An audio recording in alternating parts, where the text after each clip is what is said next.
जब हम बाबा साहब भीमराव अंबेडकर की बात करते हैं तो देश और दुनिया इस बात से अचंभित होगी, क्या एक सामान्य मनुष्य विपरीत परिस्थितियों में एक गरीब घर में पैदा होकर के और दुनिया की उच्चतम डिग्री हासिल करके उन कोटि कोटि लोगों के जीवन में जो वंचित थे, अभाव से ग्रसित थे, जिनके साथ मानवीय व्यवहार भी नहीं हो पाता था, उन लोगों के न्याय के पुरोधा के रूप में लोगों के लिए पूजनीय बन जाए। आज की पीढ़ी इस बात को सुनती है, दुनिया इन बातों को सुनती है, तो उन सबको लगता है कि एक सामान्य मनुष्य नहीं बल्कि एक महामानव रहा होगा, और वो महामानव कोई और नहीं, डॉक्टर भीमराव अंबेडकर थे, जिनकी पावन जयंती के कार्यक्रम के साथ आज हम सब यहां जुड़ रहे हैं।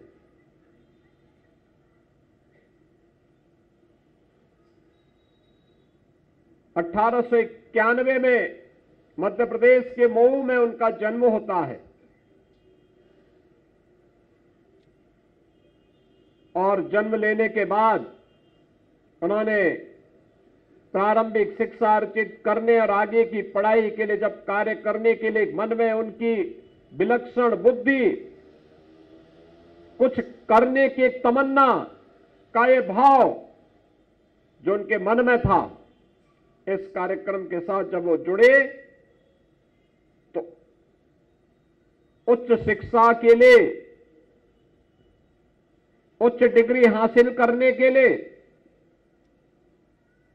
उन्होंने इंग्लैंड की ओर प्रस्थान करने का निश्चय किया, लेकिन पैसा नहीं था। महाराजा बड़ौदा ने एक स्कॉलरशिप दी, वे वहां गए और दुनिया की उच्चतम शिक्षा की डिग्री हासिल करके वे वापस भारत में आए। एक ही संकल्प था,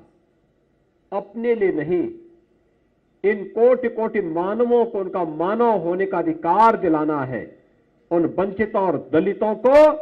उनका अधिकार दिलाने के लिए कार्य करना है। इसके लिए आजादी की लड़ाई से लेकर के न केवल देश की आजादी के लिए बल्कि इन नागरिकों की आजादी के लिए भी में कार्य करना है, और उन कार्यक्रमों को आगे बढ़ाते हुए बाबा साहब देश की आजादी के आंदोलन में कूद पड़े। बहनों और भाइयों, स्वतंत्र भारत में देश के पहली सरकार में उन्हें जब संविधान सभा 1946 में गठित होती है, जिसके बारे में चर्चा श्री बृजलाल जी भी कर रहे थे, संविधान सभा के माध्यम से गठित पहली जो संगठित सरकार थी, उस सरकार के न्याय मंत्री के रूप में उन्हें कार्य करने का अवसर प्राप्त हुआ। संविधान सभा की ड्राफ्टिंग कमेटी के अध्यक्ष के रूप में कार्य करने का अवसर प्राप्त हुआ, और फिर उन्होंने इन कार्यक्रमों को जिस रूप में आगे बढ़ाया, भारत का संविधान आज भी भारत के नागरिकों को उत्तर से दक्षिण तक, पूरब से पश्चिम तक प्रत्येक व्यक्ति को जोड़ने की सामर्थ्य रखता है। जो लोग भारत की एकता के पक्षधर नहीं थे, वे लोग इस बात के लिए हंसते थे कि भारत स्वतंत्र तो हो रहा है लेकिन एकजुट नहीं रह पाएगा। उनकी मंशा धरी की धरी रह गई। भारत आज भी देखते होंगे 140 करोड़ लोग लोकतांत्रिक मूल्यों के साथ उत्तर से दक्षिण तक, पूरब से पश्चिम तक एकता के सूत्र में बंध करके दुनिया के लिए सबसे बड़े लोकतंत्र के रूप में अपनी धाक जमाया हुआ है। ये सब संभव हो पाया भारत के संविधान के कारण, जो जिस संविधान के शिल्पी के रूप में हम बाबा साहब भीमराव अंबेडकर को आज हर व्यक्ति स्मरण करता है